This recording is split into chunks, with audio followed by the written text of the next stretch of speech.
क्यों? ये मेहंदी किसको लगानी आती है? मेरे को आती है दीदी।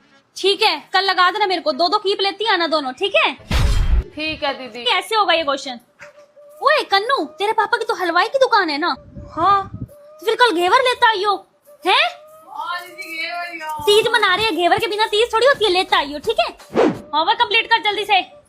बेटा थोड़ी ना जल्दी जल्दी लगाओ, मेरी दो फ्रेंड और आ रही है, उन्होंने भी लगवाना है, और उनकी मम्मी भी आ रही है, दोनों की, ठीक है?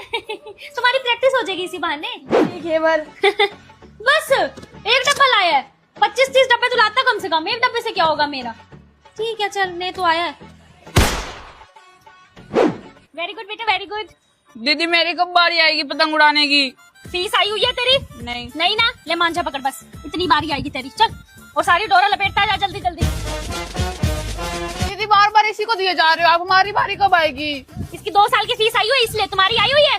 उड़ा बेटा उड़ा, 1 मिनट इसको भी दे दे, हाथ लगवा दे, हाथ लगा लो बस। बस चलो चलो चलो चलो, उड़ा बेटा, हाथ लगा लो बस।